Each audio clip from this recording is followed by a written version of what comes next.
Assalamualaikum warahmatullahi wabarakatuh. Selamat bertemu kembali di pertemuan perkuliahan kewirausahaan. Mari kita panjatkan puji serta syukur kita kehadirat Allah SWT. Kita masih diberikan kesehatan, kekuatan, dan semangat untuk bisa mengikuti perkuliahan ini, meskipun pada kali ini via link YouTube, nanti insya Allah akan di-share. Bab pada kesempatan hari ini adalah tentang skill penjualan atau disebut dengan selling skill dan negosiasi, ya, negotiation skill. Jadi dua materi ini atau dua part ini yang akan kita pelajari, ya. Silakan bisa dicatat yang perlu dicatat, silakan perlu yang perlu dimengerti, silakan bisa konsentrasi. Mudah-mudahan sesi ini bisa menambah pengetahuan dan pengalaman kita untuk menjadi seorang wirausaha yang kredibel, ya, yang punya kemampuan yang mumpuni nanti. Ya. Materi ini sengaja dibuat dan kita akan bahas apa saja yang akan kita bahas, yaitu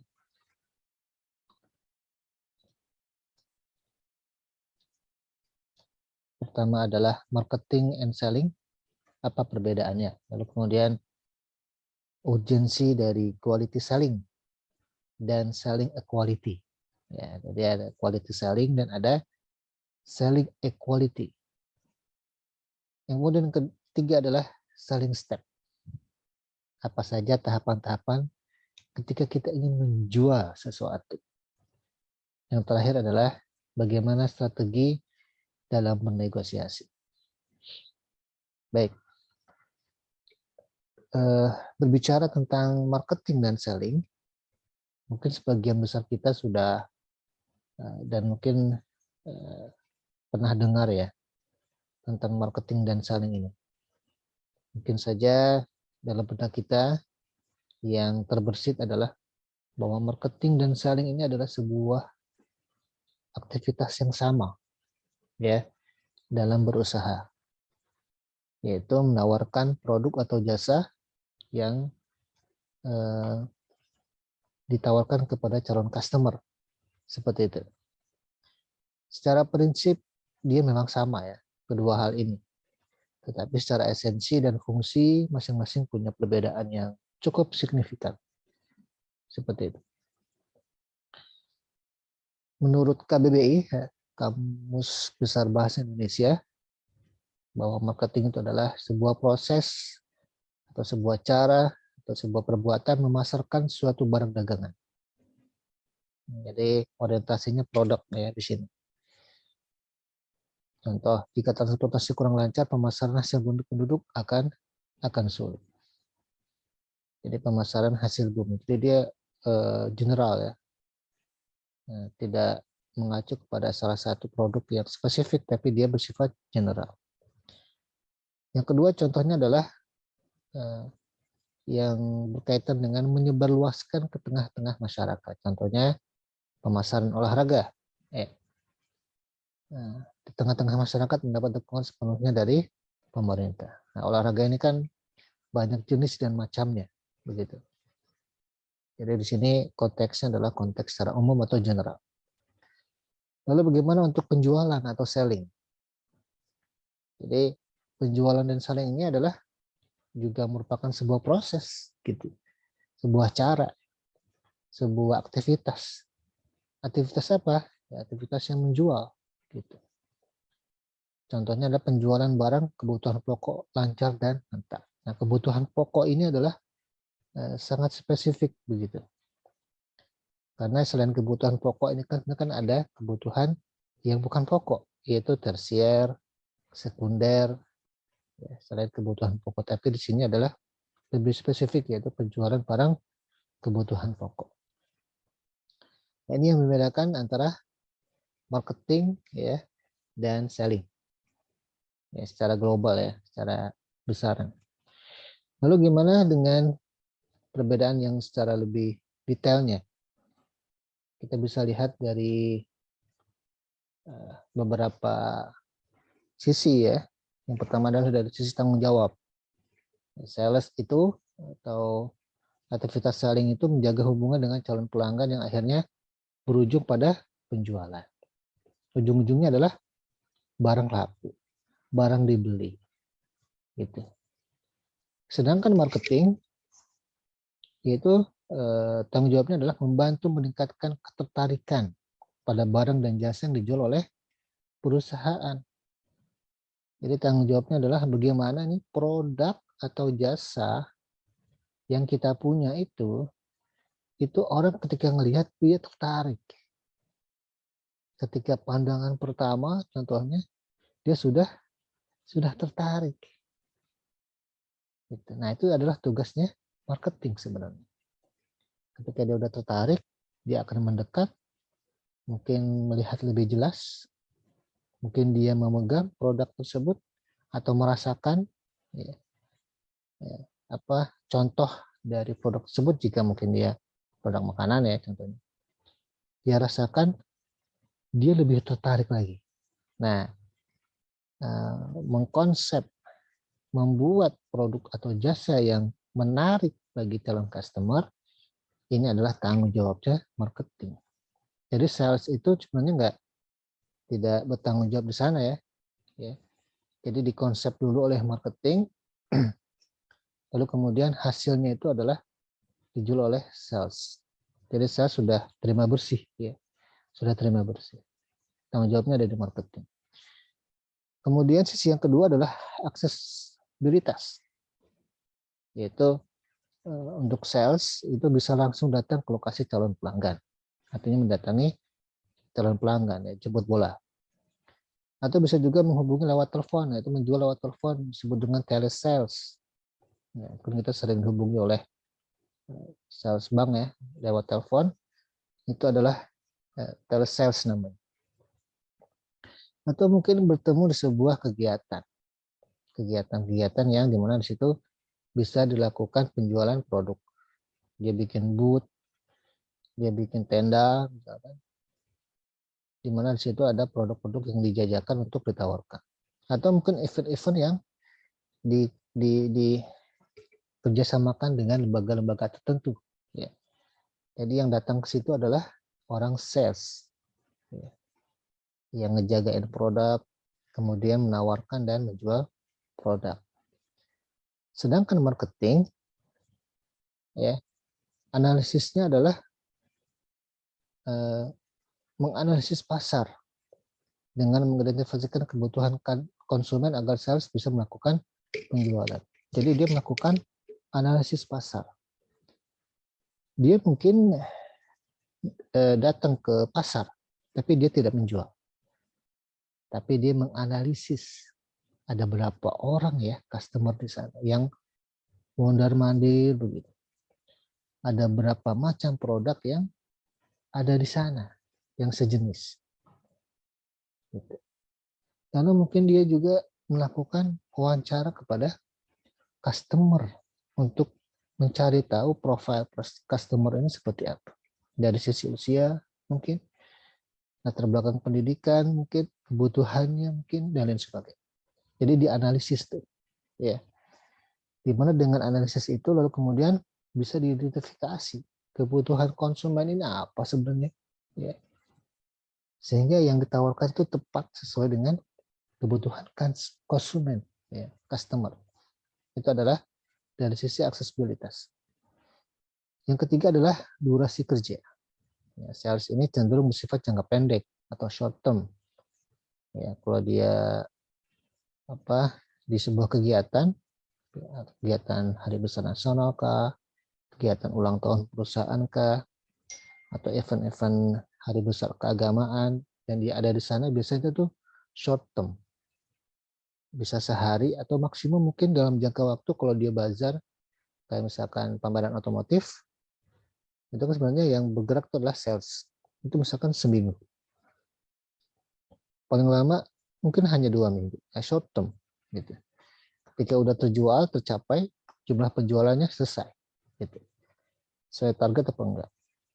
Tapi kalau marketing, dia cenderung lebih jangka panjang. Bagaimana produk ini bisa sustain, bisa tetap menarik orang, bisa tetap orang mau beli gitu. Dan ini bisa lebih dari setahun, lebih dari 2 tahun, dan tetap eksis di pasaran. Sehingga ketika orang pengen beli, itu masih tetap ada stoknya, nggak habis, ya, karena terus diproduksi. Jadi lebih jangka panjang. Ya. Kemudian yang keempat adalah lingkungan kerja, yaitu meyakinkan calon pelanggan untuk terus merasakan kebutuhan akan produk yang dijual. Jadi persuasi action itu ada. Ketika ada pesaing dengan produk yang mirip, gitu, si sales ini akan meyakinkan bahwa produk yang dijual olehnya itu masih lebih baik. Ya, dia akan kasih tahu keunggulan-keunggulannya, gitu. Dan mungkin dia akan memberikan informasi perbedaan-perbedaan dengan produk kompetitor dan melebihkan produknya, gitu. Sehingga si calon pembeli ini tetap setia dengan produk yang ditawarkan oleh penjual. Nah, tapi marketing dia market research yang lingkup kerja ini. Jadi riset pasar. Hampir mirip dengan yang tadi di atas yang seperti melakukan analisis pasar ya. Kemudian public relations. Public relations berarti dia melakukan penjaringan atau membangun hubungan dengan masyarakat. Bisa customer gathering, bisa company gathering, atau bisa menjadi sponsor, gitu. Mencari perusahaan-perusahaan yang mau bekerja sama, tetapi dengan imbal balik bisa naruh produk di sana, gitu. Nah, itu adalah tugasnya marketing, membuka jalan atau ruang untuk bekerja sama dengan publik atau masyarakat. Kemudian customer satisfaction, kepuasan dari customer. Jadi produk yang dijual itu kan sebenarnya kan untuk memenuhi kebutuhan customer. Ketika dia merasakan, ya customer merasakan, dia akan merasakan kira-kira nih dari rasa kalau dia makanan nih membuat dia seneng apa enggak, enak apa enggak. Kalau makanan lebih bisa diukur ya. Kalau enak tuh biasanya terpuaskan tuh taste-nya atau rasanya. Apalagi kalau misalkan harganya juga pas di kantong. Yang lain misalkan fasilitas. Ya, fasilitas pemasarannya, produknya bersih apa enggak. Kemudian higienis apa enggak. Halal apa enggak. Nah, itu bagian dari customer satisfaction. Kemudian yang kelima adalah prioritas. Itu sales bertugas mengakomodasi dan menargetkan pelanggan sambil membantu memenuhi kebutuhan mereka dengan produk yang dijual. Jadi akomodasi kebutuhan pelanggan. Marketing itu menjangkau pelanggan dan membangun relasi dengan baik dengan pelanggan hingga menjadi pelanggan setia. Jadi nggak cuma ketemu pelanggan, barang dijual, selesai. Tidak ada service after sales. Tapi marketing mikirin tuh, service after sales-nya dipikirin. Supaya ini dia tetap loyal dengan kita, ya, dengan produk kita. Gitu. Lalu kemudian dari sisi kemampuan ya, bahwa sales itu, ini terbalik ya, maaf. Jadi sales itu adalah berurusan dengan pelanggan dan beramah tamah dengan calon pelanggan. Jadi sales itu karena dia berada di garda depan, dia lebih banyak berhubungan langsung dengan pelanggan secara face to face, ngobrol face to face juga gitu ya, bercanda, kemudian prospektif dan lain sebagainya. Jadi hubungannya langsung. Tapi kalau marketing dia berada di belakang layar, gitu. Di belakang layar, di meja kerja gitu ya, melakukan analisis pasar dan lain sebagainya. Itulah tugas marketing. Jadi intinya adalah bahwa marketing ini sesungguhnya adalah konseptor dari produk atau jasa yang akan ditawarkan ke calon customer. Konseptornya, strategi marketingnya, atau strategi penjualan. Dipikirin sama marketing. Tapi sales adalah yang melakukan eksekusi. Ya. Perencanaan di marketing, sales adalah eksekusi. Gitu ya. Dan dikasih pencapaian atau target pencapaian. Nah, ini perbedaan antara sales and marketing. Jadi kalau misalkan sekarang kalian melakukan proyek usaha sampai tanggal 4 Desember, kira-kira ini masuk di mana nih? Masuk di sales kah atau marketing? Gitu ya. Nanti kita coba diskusikan ya, nanti kalau pas online ya. Online. Nah, ketika kita sudah tahu apa itu marketing dan sales, kita sekarang fokus ke sales ya. Fokus ke sales atau selling. Bahwa dalam selling itu ada dua jenis ya. Pertama adalah quality selling. Yang kedua adalah selling equality. Nah, quality selling ini berhubungan dengan pribadi si penjual, performa si penjual, kompetensi atau keahlian serta kemampuan si penjual. Yang berhubungan dengan selling solution. Jadi penjual ini atau seller ya, atau tenaga penjual ini sebenarnya dia memberikan solusi kepada masyarakat. Jadi dia sebagai konsultan kebutuhan masyarakat, dia sebagai advisor kebutuhan masyarakat. Jadi sebenarnya bukan menjual produk ya, tapi menjual solusi. Gitu. Yang kedua adalah fokus on customer satisfaction. Karena satisfaction ini berhubungan dengan cita rasa. Ya, cita rasa yang berada dalam perasaan customer.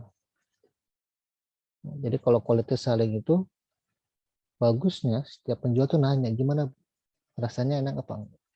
Kalau nggak enak, dikatakan nggak enak, dia harus terima itu. Ya. Kalau enak, alhamdulillah, bersyukur kan. Tapi kalau nggak enak, nah itu jadi perhatian untuk bisa diperbaiki. Jadi customer satisfaction, makanya itu suka ada survei ya. Misalkan di hypermarket atau supermarket tuh biasanya kan ada kotak survei kepuasan konsumen. Nah, itu fungsinya adalah untuk mengcover satisfaction dari customer. Puas nggak misalkan dengan pelayanan kasir ketika dia menghitung barang. Gitu. Apakah kasirnya ramah atau nggak ramah? Kasirnya itu cepat geraknya atau lambat? Agresif atau responsif apa enggak? Gitu ya. Itu customer satisfaction. Kemudian know best selling technique. Jadi seorang seller itu sebenarnya nggak sekedar untuk ngejual kemudian selesai. Dia harus tahu selling teknik yang pas buat setiap customer, karena setiap customer itu punya profil masing-masing. Bagaimana kalau misalkan kita harus menjual barang ke orang yang bertipe leaders, bertipe pemimpin. Seorang pemimpin itu biasanya dia pengen cepat, nggak mau yang bertele-tele, nggak mau berlama-lama. Yang penting intinya, gitu. Gimana dengan customer yang sukanya nanya-nanya, gitu. Nah, kita butuh waktu yang lebih lama untuk melakukan prospecting misalkan, atau melakukan pendekatan. Ada lagi misalkan yang pendiam ya, yang pasif. Kita yang harus aktif, menerangkan, menjelaskan, memberikan informasi. Jadi saling teknik ini itu adalah salah satu untuk menggali, untuk mengenalkan produk itu adalah bagaimana kita memulai berinteraksi. Ketika interaksinya cukup bagus ke calon customer sesuai dengan profilnya, maka insya Allah itu berjalan dengan lancar. Berarti dia udah tahu ilmu. Kemudian yang keempat adalah bahwa quality selling itu berhubungan dengan build relationship with empathic basis. Jadi membangun hubungan antara kita dengan customer itu dengan berdasarkan empatik. Empatik berarti kita bisa merasakan apa yang dia rasakan. Ketika dia beli makanan yang dia suka, lalu kemudian itu udah nggak enak ya, berasa nggak enak, maka kita hadir di sana untuk memberikan advice. Wah, kita ada produk baru nih, mau coba apa enggak? Gitu. Rasanya insya Allah lebih enak. Kandungannya insya Allah lebih sehat. Manfaatnya insya Allah lebih banyak. Gitu. Karena yang dibutuhkan mungkin itu, ya, yang dirasakan mungkin itu. Nah, itu empathic basis. Ini adalah quality selling ya. Quality selling. Nah, sekarang bisa dinilai nih quality sellingnya sudah sebagus apa gitu ya. Kita pakai periodik ini aja deh yang sekarang lagi dijalani kan. Udah dijalankan belum? Kalau belum ya silakan dijalankan teknik ini atau quality selling. Kemudian kedua itu adalah selling a quality, menjual kualitas. Menjual kualitas nanti berhubungan dengan apa yang kita jual. Bisa produk, bisa jasa, ya. Nah, berkaitan dengan produk, pertama untuk selling quality itu adalah produk yang ditawarkan adalah relevan sesuai dengan kebutuhan customer, sesuai dengan yang sedang dicari oleh customer, relevan produk, dan itu insya Allah lakunya banyak. Kayak kemarin misalkan awal-awal wabah tahun lalu 2020, apa tuh yang paling banyak dicari? Kebutuhan apa yang paling banyak dicari? Jadi yang pasti adalah masker, ya kan? Kemudian face shield, ya, penutup muka.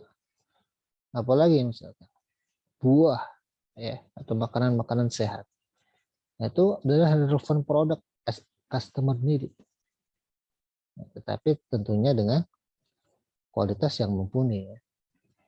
Seperti itu. Dan dengan kualitas yang mumpuni ini, harapan mereka ketika memakai itu adalah sesuai dengan yang mereka harapkan. Ketika pakai masker, mereka mengharapkan masker itu bisa mencegah semaksimal mungkin dari virus masuk ke dalam tubuh. Gitu. Jadi nggak cuma sekedar produk, tapi produk relevan ini juga termasuk juga dengan harapan dari produk tersebut, fungsinya seperti apa, ya. Mengena nggak dengan apa yang diharapkan oleh customer. Nah, itu relevan produk. Kemudian adalah konsisten on quality product. Jadi quality product ini nggak berjalan satu waktu saja kemudian selesai, enggak. Dia harus konsisten. Ketika hari ini dia dapatkan atau membeli produk masker dengan merek tertentu di mana ternyata itu efektif secara penelitian sudah dibuktikan bisa mencegah misalkan lebih dari 80% efektif. Nah, itu harus dipertahankan. Nah, itu disebut dengan konsisten terhadap quality product. Nah, itu harus dikontrol, dimonitor, ya. Tidak bisa dibiarkan. Ketika dia udah banyak yang beli, biasanya itu tantangannya adalah kualitas menurun karena tidak ada yang kontrol atau monitor. Nah, tugas penjual itu adalah berusaha untuk memonitor customer, ya. Dia coba tanya lagi, gimana kualitasnya, nyaman nggak dipakai maskernya, merasa nyaman dan aman nggak terhadap misalkan kulit muka dan lain sebagainya. Yang ketiga adalah continuous improvement, yaitu pengembangan yang berkelanjutan. Ya, nah ini berhubungan dengan evaluasi, ya. Ketika sudah dimonitor, ada penurunan kualitas, nah itu harus diimprovement, diperbaiki lagi, dan itu nggak berhenti sekali, tapi bisa berulang-ulang kali. Nah itu adalah dari sisi quality selling and selling quality. Nah, sekali lagi kita harus lihat kira-kira sekarang kita berada di mana, ya. Selling quality-nya udah diterapkan atau belum? Quality selling-nya udah diterapkan atau belum? Lalu kemudian lanjut ke selling step. Jika kita sudah paham apa itu quality selling dan selling quality, maka kita berlanjut ke selling step. Step atau langkah-langkah penjualan. Ada sebuah adagium yang menyatakan bahwa step by step, everything is done. Dilakukan setahap demi setahap, maka sesuatu itu akan selesai. Ya, karena kita ketika melakukan aktivitas itu ada proses kan. Gitu. Bikin makanan ada proses. Datang ke kampus ada proses. Ya kan? Dari pagi mandi dulu dan lain sebagainya, sarapan, pakai baju, nyiapin ongkos. Kalau pakai ojek online, pesan ojek online, bayar ojeknya. Nah itu proses tuh, itu stepnya. Nah, selling juga ada stepnya disebut dengan sales process ya. Ini harus dimengerti. Jadi sales process ini sudah standar yang dilakukan hampir semua penjualan produk ya atau jasa. Pertama adalah prospecting. Prospecting ini berarti merinci, memapping siapa saja yang bisa jadi target penjualan atau target customer. Ya, teman kerja kah, tetangga kah, keluarga dekat atau keluarga jauh, gitu. Atau yang kita belum kenal, tapi dia kira-kira punya kebutuhan akan produk kita. Itu prospecting. Jadi belum jalan ya, belum jalan ke lapangan, tapi masih di mapping ya, masih dicoret-coret lah istilahnya kalau bahasa kita. Nah, kemudian kalau prospecting sudah mengerucut kategorinya apa saja nih, target prospek customer-nya, maka dilakukanlah persiapan-persiapan atau preparasi. Pertama adalah produknya. Dengan target customer yang berbeda, maka produknya juga idealnya berbeda. Jadi preparasi produk. Yang kedua adalah biaya yang dibutuhkan untuk melakukan penjualan. Ya, ongkos jalan, ongkos makan, akomodasi. Kalau mesti nginep berapa ongkosnya. Gitu. Lalu kita butuh bantuan berapa orang. Ada berapa tim yang akan bantu. Itu preparasi. Ya. Timeline jadwalnya kapan dilakukan. Itu preparasi juga. Jadi dilakukan. Ketika preparasi udah, nah maka approach, udah melakukan approach pendekatan. Deketin ya keluarga kecil atau keluarga dekat. Deketin keluarga yang jauh. Say hello. Gimana kabar? Teman ya yang mungkin sudah cukup lama tidak dihubungi. Approach. Nah, teknik approach juga ada ilmunya. Jangan udah lama nggak ketemu, setahun 2 tahun nggak ketemu, atau approach WA atau hubungi via WhatsApp, atau langsung jualin barang. Ya. Nggak ada pengantarnya. Ya, betul itu ada pengantarnya, bahasa basinya, bahasa kita. Gimana kabar, sehat? Gimana keluarga, sehat? Gimana nih pandemi COVID? Pengaruh apa enggak nih ke kerjaan? Dan lain sebagainya. Nah, nanti baru masuk ke pelan-pelan ke bahwa kita punya produk ya. Jika dia udah ada masalah kesehatan atau ada masalah kesehatan yang butuh bantuan, nah kita bisa masuk di sana. Approach namanya. Nah, ketika kita sudah tahu kebutuhan mereka apa, di approach ini menggali informasi, fungsi approach ini menggali informasi, mengidentifikasi kira-kira dia bisa masuk ke di produk kita. Kalau bisa masuk, nah lanjut step berikutnya, step 4, yaitu presentasi. Kita kasih tahu nih produk kita ini namanya produk apa, manfaatnya apa, gitu, khasiatnya apa, ya kan? Kalau dia relevan dengan kebutuhan si orang ini atau calon customer ini, maka insya Allah presentasi berjalan dengan lancar. Tapi kalau enggak, ya, maka itu bisa ada penolakan ya. Maka kita harus melangkah ke langkah berikutnya, langkah kelima, yaitu handling objection, menangani keberatan. Produk saya ini produk mango, ya, dengan mangga berkualitas super, mango sticky rice. Jadi siapa yang makan ini, insya Allah lebih sehat. Kemudian calon customer, enggak, kemarin mangga ini bikin saya sakit perut misalkan. Sama mangga yang dipakai, saya nggak mau beli, nanti saya sakit perut lagi gitu. Nah, itu namanya objection, keberatan. Nah, si penjual harus pinter gitu, mempresentasikan lagi, berargumentasi lagi bahwa oh, mungkin itu buahnya sudah kematangan gitu, sudah di bawah standar normal untuk bisa dimakan, sudah tidak layak makan lagi karena mungkin sudah kelamaan di jalan, sehingga mungkin ada yang rusak atau busuk begitu, itu yang dimakan. Tapi kalau kita kan fresh Pak, gitu, langsung matang dari pohon, kita ambil, kita tawarkan, dan kita sudah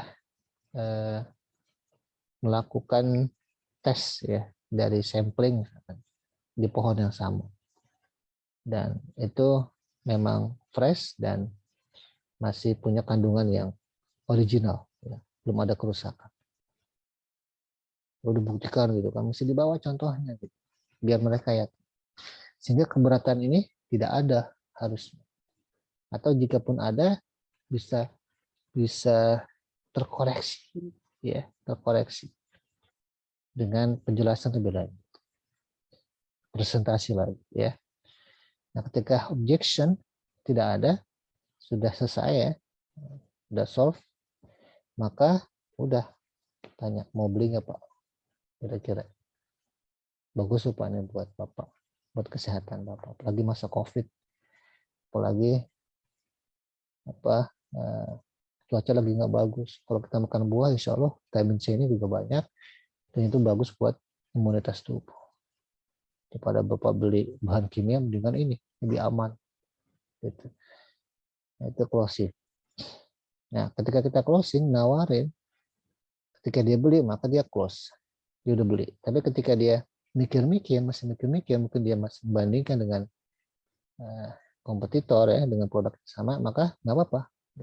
Nggak usah maksa. Tapi nanti bisa di follow up. Mungkin hari ini di present ke dia. Besok mungkin di follow up. Mungkin lusanya lagi. Seperti itu. Sampai dia memutuskan, maaf saya nggak bisa beli. Ya, karena saya udah beli misalnya, udah punya, atau masih ada di rumah. Nah, itu udah selesai, berarti sudah close. Ya, follow up-nya nggak selesai. Maksudnya nggak jadi beli gitu ya. Nggak usah dipaksain. Nah, ketika dia closing and follow up, nah di sini ada terjadi repeat sales, ya, pemesanan berulang. Ketika udah pesanan berulang, quality kita terjaga, maka dia akan terjadi loyalitas, ya, customer loyalty, kesetiaan terhadap produk. Ketika dia sudah puas, kemudian beli ulang dan masih tetap dengan kualitas high quality yang sama, maka tidak menutup kemungkinan dia akan merefer orang-orang untuk beli produk kita. Jadi kita nggak usah repot-repot untuk melakukan promosi dan pengenalan lagi, karena dengan sell by mouth ya, menjual dari mulut customer tanpa kita suruh, dia sudah melakukan rekomendasi. Nah, itu sangat menguntungkan ya, karena bisa hemat biaya, hemat tenaga gitu. Nah, ini adalah sales proses, selling step yang mungkin selama ini udah kita jalankan, tetapi belum terstruktur. Mungkin dari prospecting kita mungkin langsung ke presentasi. Padahal sini ada persiapan dulu, ada approach. Mungkin dari approach kita langsung closing, ya kan? Padahal belum jelas produknya apa. Pak, saya punya produk nih, makanan sehat, mau nggak Pak?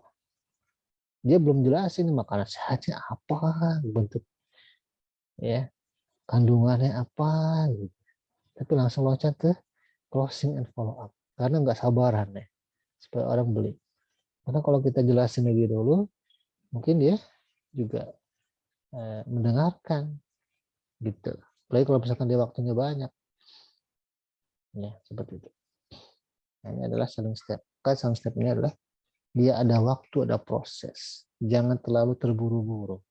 Ya, nggak apa-apa ada proses, agak lama sedikit, tapi terukur bahwa dia ini kemungkinan akan beli daripada langsung cepat tapi nggak ada yang beli. Itu selling step. Nah, lalu kemudian gimana kita udah melakukan sales proses sesuai dengan anjuran atau ilmunya. Tapi tetap ada objection, ada keberatan. Nah, kita mesti lihat dulu nih keberatannya itu dalam hal apa. Apakah dari kandungan produk tersebut, dari kemasan produk tersebut, atau dari harga yang mungkin kemahalan, atau apa. Ya, itu mesti digali dulu. Ketika itu sudah digali, kita bisa melakukan handling objection dengan cara negosiasi. Dengan cara negosiasi. Nah, negosiasi ini adalah satu cara untuk mencapai suatu kesepakatan melalui diskusi formal. Ya. Waktu zaman kemerdekaan itu kan banyak negosiasi ya, dengan penjajah, bahkan dengan pemberontak yang pengen lepas dari Indonesia. Gitu. Negosiasi ini adalah aktivitas yang sudah lama ya, bahkan sudah sangat lama, dan dia berada di hampir semua bidang. Gitu. Politik, ekonomi, budaya, sosial, hukum, apalagi hukum ya, negosiasi itu sangat sering banget dilaksanakan. Nah, proses negosiasi itu ada 4. Pertama itu pasti ada sesuatu yang pengen dinegosiasikan. Kalau dia ada concern satu hal, maka concern ini dilihat oleh beberapa pihak. Biasanya minimal ada 2 pihak. Ya. Pihak yang pro dan kontra. Pihak yang pro dan kontra. Nah, pihak pro dan kontra ini masing-masing punya kepentingan. Gitu.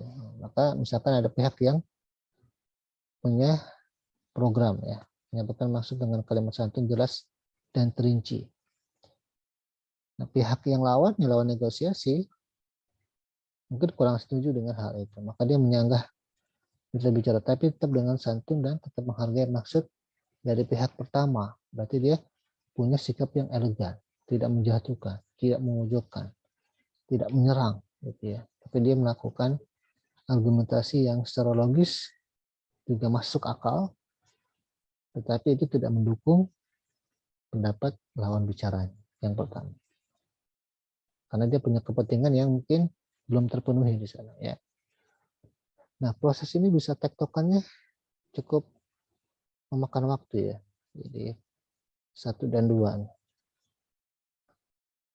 Gitu. Nah, ketiga ya, pihak pertama melakukan lagi reargumentasi. Meyakinkan lagi ya. Meyakinkan lagi bahwa ini akan bagus ya buat misalkan dia hubungan dengan produk-produk kesehatan ya. Ini bagus buat buat masyarakat. Tapi kemudian mungkin secara internal negosiasi itu bisa langsung secara internal juga ya, dengan bos yang harus melakukan approval atau persetujuan. Dikasih dulu argumentasi antara marketing atau ya marketing ya, dengan program marketing dengan bosnya misalkan. Nah, dia melakukan adu argumen dulu gitu. Nah, setelah selesai baru kesepakatan. Ada syarat dan ketentuan yang berlaku terhadap negosiasi tersebut. Nah, jadi ada win-win solusi ya. Tidak ada yang saling dijatuhkan dan direndahkan. Masing-masing punya kepentingan yang terpenuhi ya, keinginan. Itu disebut dengan negosiasi. Jadi semangatnya adalah mencari sama-sama menang. Bukan satu menang satu kalah atau satu menang satu terjerembab. Enggak. Tapi semangatnya adalah mencari kesepakatan di mana dengan kesepakatan itu masing-masing terpuaskan atau masing-masing terpenuhi. Ya. Nah, biasanya ini bisa dipraktekkan dalam organisasi. Jadi kalau dia sering organisasi, maka insya Allah dia akan terlatih, gitu ya, bernegosiasi. Komunikasinya terlatih, kosakatanya terlatih, argumentasinya terlatih, logikanya terlatih, keberaniannya juga terlatih untuk mengemukakan pendapat. Karena memang kemampuan dasar negosiasi itu cukup banyak. Pertama, dia punya ketajaman pikiran. Ketajaman pikiran berarti dia kritis ya, melihat antara idealisme dan realitas ada perbedaan, maka dia harus berpikir kritis ya. Kenapa bisa beda? Kemudian sabar, karena butuh waktu untuk negosiasi. Kemampuan beradaptasi terhadap orang-orang yang minimal sebagai lawan bicaranya atau terhadap kondisi yang ada, perubahan-perubahan dari masalah yang sedang kita bahas, itu juga berhubungan dengan kemampuan adaptasi. Daya tahan berkomunikasi, kemampuan sosialisasi, konsentrasi, kemampuan berartikulasi, ya, berartikulasi ini berarti tone-nya, kapan penekanannya kapan mesti diam, kapan mesti dikerasin ngomongnya. Nah, seni artikulasi ini berperan terhadap persuasif output ya. Nah, output dari negosiasi ini kan sebenarnya kan mempengaruhi, ada faktor mempengaruhi. Nah, artikulasi ini fungsinya adalah untuk itu ya. Menyelipkan persuasi dengan artikulasi, dengan kata-kata penekanan, penegasan, pengulangan, dan kejelasan intonasi dan vokal, itu adalah berkaitan dengan artikulasi. Kemudian juga punya selera humor. Biasanya kalau negosiasi terhadap suatu hal itu biasanya kan menegangkan ya, kaku ya. Jadi nggak ada yang ngomong atau lain sebagainya. Nah itu seorang negosiator baiknya dia punya selera humor sehingga itu memecah kebekuan. Sehingga bisa lebih santai, rileks, tapi tidak menghilangkan atau mengurangi esensi dari yang mau dinegosiasikan. Nah, lalu bagaimana dengan negosiasi dalam bisnis? Negosiasi dalam bisnis itu adalah biasa dilakukan untuk mencari kesepakatan baik antar pengusaha dan supplier, misalnya. Pengusaha dengan pelanggan, pengusaha dengan investor dan sebagainya. Pengusaha dengan supplier misalkan. Pengusaha itu butuh pemasokan bahan baku misalkan. Supplier butuh orang untuk beli bahan bakunya dia. Jadi kebutuhannya harusnya simbiosis mutualis. Pengusaha butuh bahan baku, supplier butuh pembeli bahan baku. Nah, tapi misalkan masalahnya adalah pengusaha pengen harganya rendah, harga sesuai dengan kantong. Nah, supplier nggak pengen begitu. Nah, berarti ada sesuatu yang perlu dinegosiasikan berkaitan dengan harga. Nah, nanti ada negosiasi. Mungkin nanti kesepakatannya adalah, oke, harganya saya naikin sedikit ya, 5%. Tapi you kirim lebih cepat dan harus siap jika saya butuh, ya, kapanpun. Ya. Oh, nggak bisa begitu, gitu. Misalkan si pengusaha di hari itu, misalkan dia pesan nggak harus ada datang. Nggak bisa begitu, harus siapkan dulu. 2 hari deh. Belum sepakat juga ke 1 hari deh. Nah, hanya sepakat 1 hari. Nah, itu negosiasi. Jadi bikinlah perjanjiannya. Kalau misalkan dia cukup besar transaksinya. Ya, tapi negosiasi bukan hanya masalah harga doang. Tapi bisa dalam bentuk kontrak kerja, kontrak kerja sama ya, ekspansi bisnis dan investasi bisnis. Gitu. Intinya adalah mencari solusi yang terbaik ya, yang menguntungkan dua pihak. Nah, tujuan negosiasi bisnis itu adalah pertama, menyelesaikan konflik atau perdebatan yang timbul karena adanya perbedaan pendapat dalam sebuah negosiasi. Kedua, mendapatkan kesepakatan dan jalan keluar dari perbedaan pendapat. Ketiga, menghindari hal negatif yang bisa timbul ya. Pertikaian bisa terpicu tuh dengan negosiasi yang mengalami jalan buntu ya. 4, menyatukan beberapa perbedaan pendapat agar diperoleh kesepakatan bersama. Contoh misalkan penggusuran lapak pedagang. Nah, itu misalkan ada negosiasi dulu ya antara pemimpin grup lapak dengan pamong praja.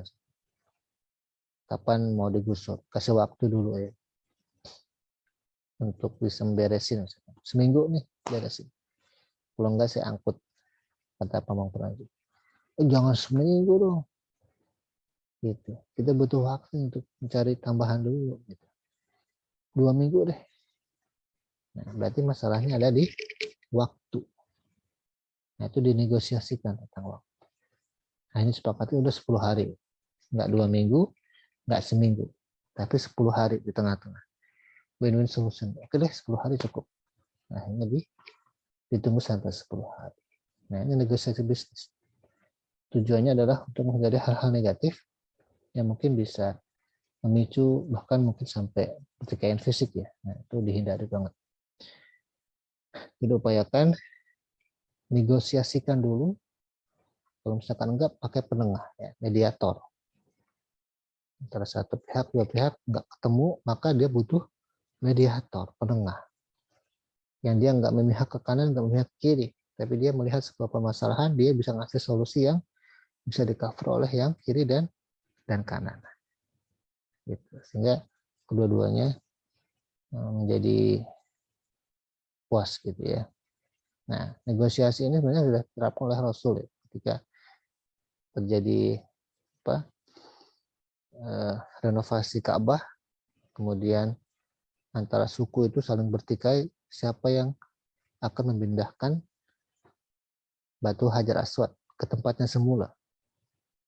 Setiap suku itu kan berebutan ya, sampai mau pertumpahan darah, pertikaian, karena masing-masing suku menganggap dirinya lebih baik. Gitu. Akhirnya Rasulullah sebagai penengah, gini aja ya, nggak usah ribut, nggak usah ribut. Nah sekarang dia gelar sejadah, ya batunya dia sejadah ya, sorban, batunya dimasukin ke atas sorban.